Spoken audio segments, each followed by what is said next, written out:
Hello everybody, how's it going? It's me, Crendor, and welcome back to more WoW leveling. That's right, we have returned. The last WoW leveling was the Midsummer Fire Festival 7 months ago, but we're back, episode 179 of WoW leveling. And I accidentally hit level 65. I was about to record, and then I was like, I'm gonna turn in this quest for the current pre-patch event for Midnight going on.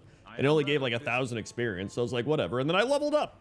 So I was like, okay, but I did learn a bunch of my talents. I just randomly picked these based on what I thought looked cool. I don't know if they're good, but I'm not good at the game anyway. So I figured, you know what? While the pre-patch stuff is still here, I'm gonna go do it. So I have to disperse 6 suspicious citizens. I only did the Alliance side. I haven't done the Horde side. So I figured, hey, you know what? Perfect time for Zaluzaron to do something new and different, right? But yeah, so how's everybody enjoying this pre-patch event? Really fun. It's not. It's actually been ass garbage. If you missed it, I made an entire video ranting about the pre-patch event and how I was so excited for this event, man. You want something? Like, I was genuinely looking forward to this. I thought it was gonna be like the last one, because the last one I thought was really fun. It started out terribly, and then, oh dude, Larry goes crazy now. Look at this. This is the new Beast Mastery. And now I'm just clicking the one button thing because, you know, why not? All right. But yeah, so I was looking forward to that, and then it's just kind of like a nothing event, right? Like, they're just like, oh, here's a rare will spawn every once in a while in the Twilight Highlands, and you're like, okay, cool, what else? And they're like, there's some dailies or weeklies or something, and you're like, okay, is that it? And they're like, you can play tic-tac-toe. Like, what? It was just such a disappointment, dude, because the last pre-patch was so fun, because you would like go to all the different zones, right? You go to Dragonblight, you'd go to the not Swamp of Sorrows, the Dustwallow Marsh.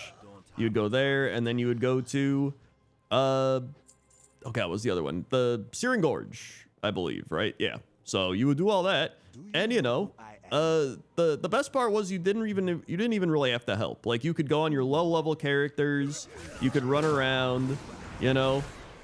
Larry, get in there. You know, you could level them up, and then if you got high enough, then you could do some damage. You would just, you know, have the boss spawn, you kill the boss, then you go to the next place, right? It was fine. It was kind of a mindless activity you could do. Uh-oh.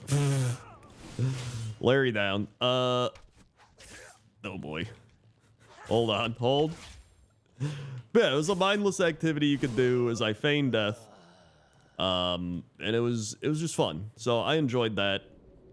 And I was hoping this one was going to be the same thing. And I saw that it was going to be just this world of, like, one rare spawns in the Twilight Highlands. So I was like, okay, you know what? Maybe it won't be the same, but you know what? Maybe it'll still be good for leveling up characters. It'll still be good for just whatever, right? Just getting some catch-up stuff on characters. And it was just bad. Like, it felt like no effort went into it at all. Which, to me, the worst part about them making it feel like there's no effort that went into it is they could have just put no effort into it in a better way. Like, they could have just reused last year's pre-patch event, and I would have had a better time. You know, like, that's just, you know, my subjective opinion, but I genuinely would have had a more fun time if they were just like, hey, the pre-patch is the same as last year. I would have been like, sick. You know, I'm gonna go level up some of my characters, get them some gear, and then that's it. And it's just, I don't know. We're about to go to the Twilight Islands. So here we go. But I think I was more upset than usual because I was looking forward to this event. I was looking forward to gearing up my alts and leveling up my characters and doing all these things, and then it's just been what? This must seem quite familiar to what? You. Okay. How did I die? I don't even know how I died. And then, yeah, it's like we're in the Twilight Highlands. One rare spawns every once in a while. And then people are like, Crendor, after your video, they changed the timer on the rares from 10 minutes to 5 minutes. Like, cool. Oh, I'm in war mode. No wonder. I really need to turn that off, so I'm gonna get blasted here. Let me just accept these. All right. Yeah, I need to go back to Warcraft. I thought you could turn war mode off here, can't you? Oh, any rest area. Okay, so I just need to get to a rest area. This entire WoW leveling is gonna be me complaining about this pre-patch event and trying to not die in war mode. Okay, excellent. So now let me see if I can quickly get away. Excellent. Okay, there we go. Now I just need to get to any rest area. I don't even know if there is one in the Twilight Highlands for the Horde. I guess it would be over here, right? I think. There's also Crush Blow. The Blood Gulch. Maybe at the Blood Gulch there's something, right? There's got to be something there. Because I know some of these towns are just story progression things. So, like, it doesn't actually unlock anything until you unlock the story part of it. But I guess we'll find out. Here we go. My God. Keep hitting buttons. There we go. Whee! All right. Let's see if I can turn this off in here. Okay, this looks like the inn, but I'm not getting rest experience. So that's not good. Maybe this one. Maybe this is the inn. See, it's like nothing's unlocked because it's not Oh, wait.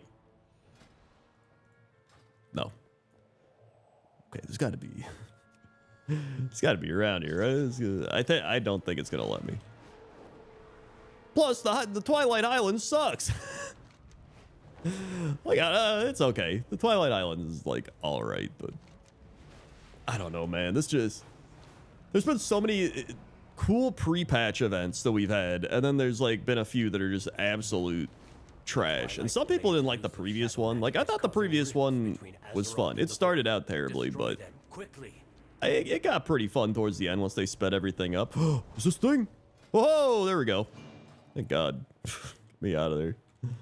Okay, back we go. Yep. The Twilight's blade's use of shadow magic is causing rifts between. So it looks like there's a rare up here. So let's go get this rare.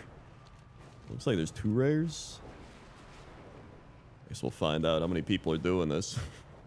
I don't know if there's a bunch of people doing it still or how popular this is right now, because I think it's only got like a week left because the expansion comes out next week for early access. We can oblige them. Destroy their incendiary stockpiles and drive them away. It looks like nobody's here. Oh wait, there's somebody. Maybe it just spawned. I'm low level, man. I can't do this.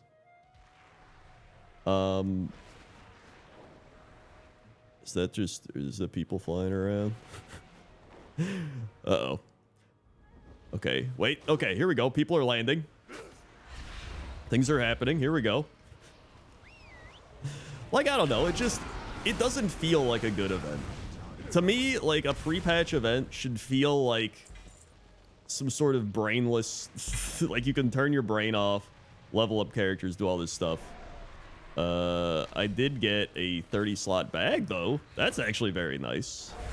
Wait, no equipment slot of it. Well, I'll equip it eventually. What did I do? I'm a crab! Okay, that's kind of fun. That's good.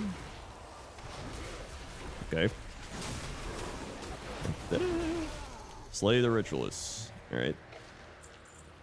Here we go. Ah! Cool. I've also seen a lot of people, so obviously it's been like 6 or 7 months since my last WoW leveling, so I'm getting all my rants in here.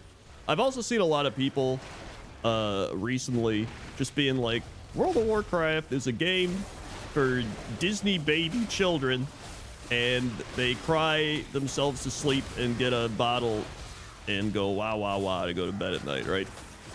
However, I think they're overblowing it. Because, like, listen, clearly the story, I would say recently in the past few expansions, has been kind of marvelly. Well, we had Shadowlands, which was just bad. And then Dragonflight felt very, you know, Marvel-esque. Like, friendship is what we need. We all come together, we do this thing, right? Whatever. But there's been plenty of side stories that I've truly enjoyed. For example, wait. My pet is dead. Why can't I revive it? Okay, there we go. For example, the Tuskar in Dragonflight, we did that whole thing where, what's his name? Malygos learns about friendship, which I didn't really care about that part. What I cared about was the actual Tuskar stuff, and like, we had to give that Tuskar like a Viking funeral and shit. Like, that was wild. And then in War Within, we had like the kobolds with we had a bunch of kobold stuff. We had what was it? The King Arthur kobolds, right? We had the yippee. Oh, I leveled from that. There we go. We had the goblin stuff, which, like, I actually really enjoyed the goblin stuff. It was like, you know, honestly, I don't think I would have wanted a full-on goblin expansion. I thought it was perfect for like a little patch, right? Like the uprising against Gallywix, and we get to go to a little goblin town. Like, that was one of my favorite patches maybe ever. Like, I was playing WoW more than I'd ever been playing in recent memory. Like, it was so fun, that goblin patch in Undermine. And then, you know, I mean, the certain War Within story quests were also really fun. Like, we had what was it? Well, I say it was really fun. I was gonna bring up the dementia, Alzheimer's one, which isn't really fun, but it's you know, it's like a serious topic, and I think they covered it pretty well, right? And you did this thing, and you feel bad for him, and he's like out in the water holding his lantern. You're just like, shit, dude, this is crazy, right? And people will like ignore that and just be like, whatever, like. And I think it's because a lot of people are looking at the main story more than anything. They'll be like, the main story just sucks or isn't. But like, there's plenty of good stories in World of Warcraft, you know, plenty of side stories and little things like that. That's always what I've enjoyed. Like, even going all the way back to classic WoW and, you know, vanilla WoW and stuff like that. Like, I've always enjoyed the fact that you're on the hero's journey and you're going through the World of Warcraft, right? We're in this massive world where all these cool things are happening. There's so many different zones, so many different races and characters and all this stuff, right? And that's part of the fun, is you're exploring this world. And oh, there's a thing down here. And that's just like, I don't know, that's what I enjoy, right? Like, you learn about Mankrik. Mankrik's wife is like one of the smallest little stories in World of Warcraft. It's just some guy that's like, my wife's missing, go find her. And then you go and find her and she's dead. And he's just like, shit, dude, thanks. But like, people remember that, you know? Like, one, because it's one of the older stories that everybody's seen and became a meme in the Crossroads. But it's still like a moving thing where this guy's just like, hey, we got attacked by some quillboars. Can you go help me out, see where she is? And then you just find her dead. And he's just like, shit, this sucks, right? It's just like, it hits you. And I think that's what a lot of people love in World of Warcraft, is just journeying through this giant world where all these things are happening and finding all the little stories through the world. The same way in our actual world, we have little stories all over the place. And to me, that's just always more fun than the main story. I don't know. Obviously, that's very subjective. There's plenty of people like main stories more and like the overarching theme. But like, I don't know. It's just the last time I really cared about the main story was Arthas. And I was trying to figure out why, because there's been plenty of other stuff, right? Like, we had Deathwing, which, like, Deathwing is all right. He was just like destroying shit. You know, he's a dragon that destroyed shit. And you're just like, he's destroying the world or whatever.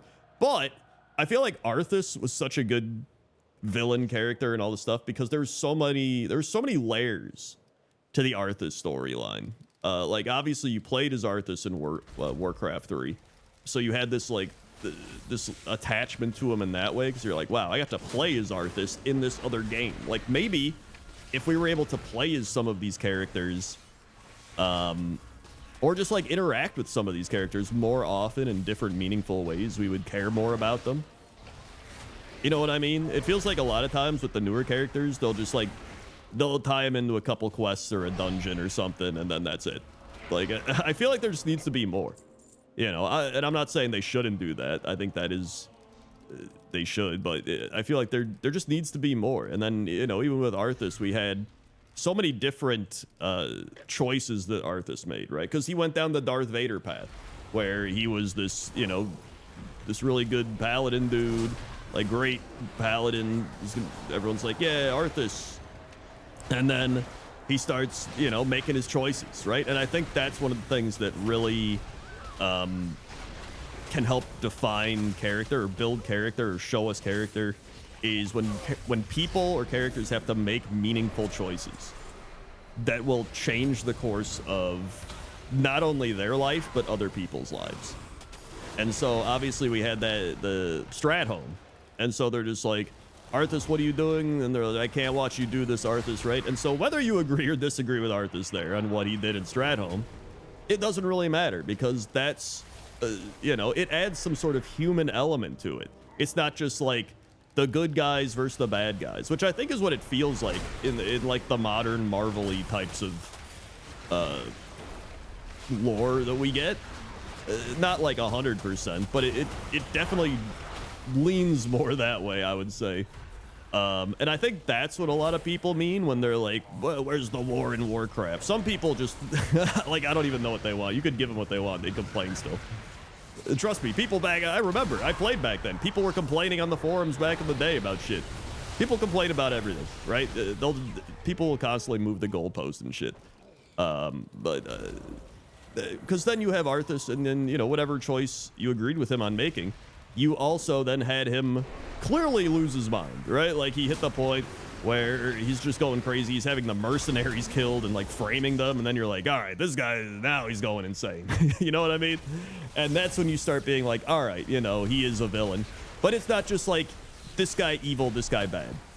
You know what I mean? Like, it's like characters that went down a path, but you're like, I remember when they used to be good, you know? I remember like questing, or not questing, but, you know, playing as Arthas in Warcraft 3, and he's helping people, he's doing these things. So you have this like human element of like, he's not just some Dark Lord, he's not just some evil guy, you know, he's not just some villain like the jailer that's like, I'm bad and I'm real bad and I'm gonna get you, right? You had that element of like, this guy used to be just a good dude, and now he's corrupted, and you have to watch his corruption story, and it's like, now you get to play through to the end of it. Like, you get to see what happens to Arthas and how he falls.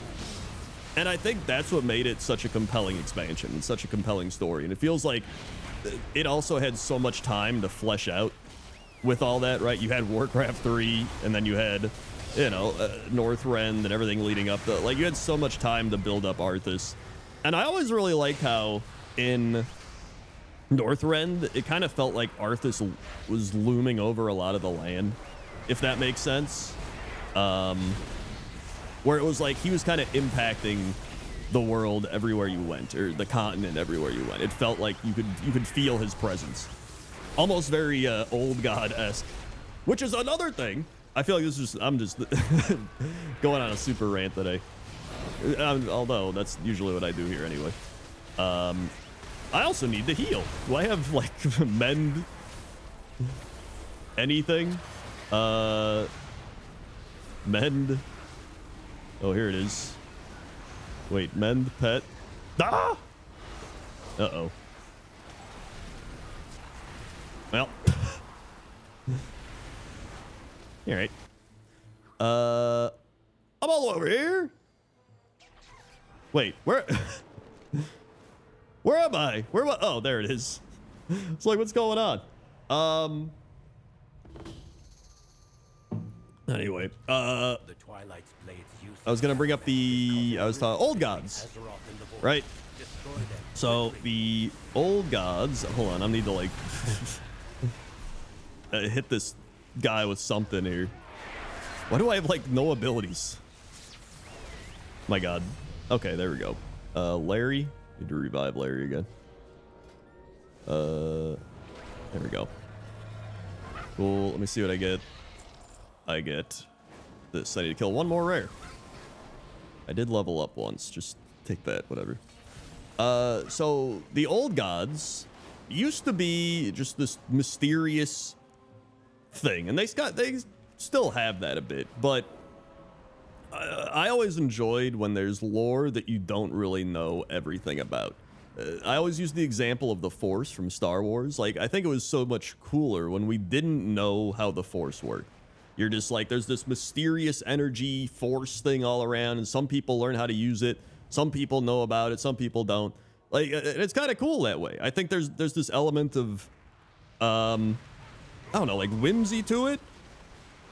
Even if it's not like, you know, actually whimsical.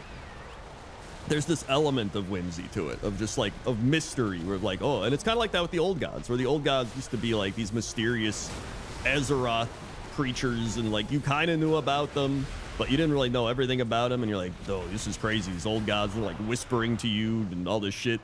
And then now it's just like we've just like killed the old gods, you know. We killed N'Zoth in like a day. We've like, you know, put Yogg-Saron and Cthulhu back, you know. We deal with all these old gods, and it's like, whatever, you know. They've like lost their magic. They've lost the mystery, and that's the same thing with a lot of this other shit. When you become this god-esque character, and you're just like, I've defeated old gods. We literally defeated, what's his name, Sargeras, or the Titans and shit. Agamon, like we went to space, man. We went to space.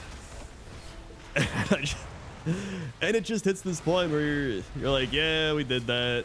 You know, it's just when you kill so many old gods and so many big bad guys and like insane villains, I think it really does start to lose its luster.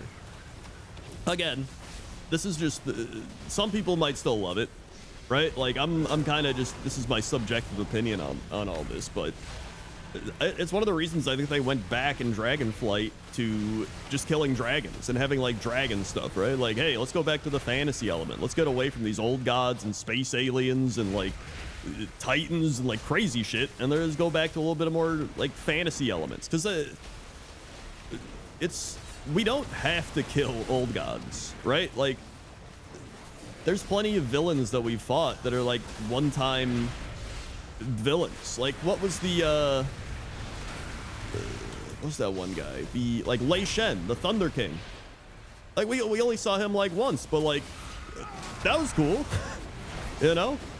Like yeah, there's like plenty of those types of things where we could like fight a boss who might be a really powerful corrupt ruler or something over wherever we go, like whatever continent we decide to go to and fight at, right? And then we just help kill him, and then boom. Like, no, we don't really need every villain to be one that carries over to multiple different expansions. At least that's what I think.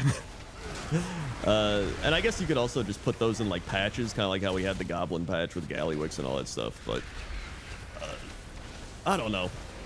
I think it's harder to work with video game stories, which is another reason that it's difficult, because I'm somebody, like, currently I'm writing my book. I've been writing my book for a long time, but recently I've actually made real progress on it, and I've learned a lot from, you know, writing writing videos, and I've watched Brandon Sanderson's classes. I actually interviewed Brandon Sanderson back in the day, which was fun. I always forget that I even did that. And just, you know, and the biggest thing I've learned about writing, or, you know, the biggest way that I've gotten better at writing, I would say, is actually reading. Because for a while I just didn't read, but I wanted to write, and I was like, I should probably read. And now, you know, I've read you know, a variety of books. I read Brandon Sanderson, you know, I've read like young adult books. I read Game of Thrones. I'm on book 3 of Game of Thrones, which, you know, that's Game of Thrones, you know, is honestly, people are always like, oh, it's intense to read Game of Thrones, it's crazy, but like, I don't even think it's that bad. It's a lot, don't get me wrong, but like, I actually like reading Game of Thrones. Either way, it's the main point is that I've learned a lot about stories and stuff, and it feels like when you have a book or a movie or a show, it's a lot easier to write those things because you kind of constantly have people's attention over what's the word? You just always have their attention, right? But in a video game story, everything feels very broken up. Like you have to do a specific quest to get this piece of lore about this thing. You have to do this dungeon to learn about the boss. You have to do this thing to do this, right? It's like everything's behind hoops, and it's like, how many hoops do I got to jump through to learn about this character, right? And sure, you have the an element of intimacy, I would even maybe not, you're not like I'm getting intimate with Arthas, but like you have this connection when you can play with or quest with this character where you don't get that from books or stories like movies and shit like that, right?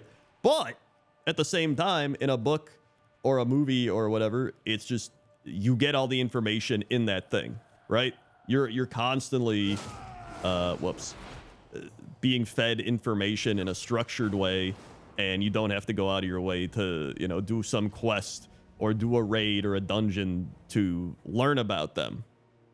And so there's different things that, each format can lend you.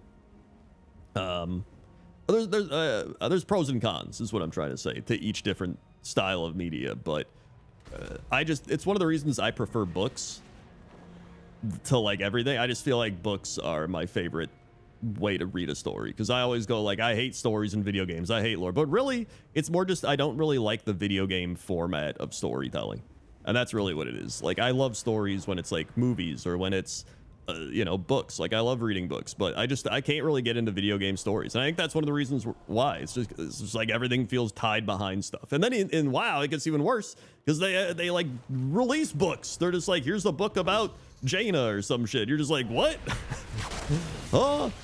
Like, I have to play the game, I have to do a quest, I have to do a dungeon, and now I have to read a book on top of that, which, like, honestly, I'd rather just read the book at this point. Just give me an entire book on them and I'll read that, and then maybe I'd actually care more, So yeah, that's kind of my opinion, and that's why this event sucks. But at the end of the day, right, in conclusion for my TED Talk, it's the reason I love Pointless Top 10. The story might suck, the gameplay might suck, the story might be good, the gameplay might be good, but no matter what, I can find random ass shit out in the wild that I'm gonna have a great time learning about. Trees, rocks, different types of NPCs, the sky, grass, quests, right? Like there's always something I can go learn about that doesn't require me to know about the story or for the gameplay to be good. And I think that's one of the reasons I love doing Pointless Top 10, is it does allow that. Plus, I mean, there's so many people, which I thought was really cool, that watch Pointless Top 10 that don't even play WoW anymore. They played back in the day. Some people watch, they've never played WoW, and they're just like, I love how passionate you get about what you're talking about, even if it's rocks, right? And they're just like, hey, it's a fun nostalgic thing where you can watch and learn about trees and like new things in the game that you might have never seen because you stopped playing in Wrath of the Lich King, or seeing things you remember and being like, oh yeah, right? So I really love that series because of that, and it's just it's one of the reasons I love Pointless Top 10. And now it's it's almost 3 years of like consistent Pointless Top 10s, which is pretty wild. So if you watch those, thanks. And if you watch these WoW levelings, thanks as well, because it's been over like 11 years at this point. But all right, I've been rambling for half an hour. I think it's a good place to stop. I need to resurrect Larry. Larry, get back out here. He's died quite a few times here, but either way, thanks for watching this episode of WoW Leveling. Hopefully I'll be back soon. If not soon, it'll be for the Midsummer Fire Festival again. So thank you very much. I'll put some other videos up on the screen, probably some Pointless Top 10s. And yeah. Okay. See you. Hold on, Larry, you gotta say it. See ya. Rawr.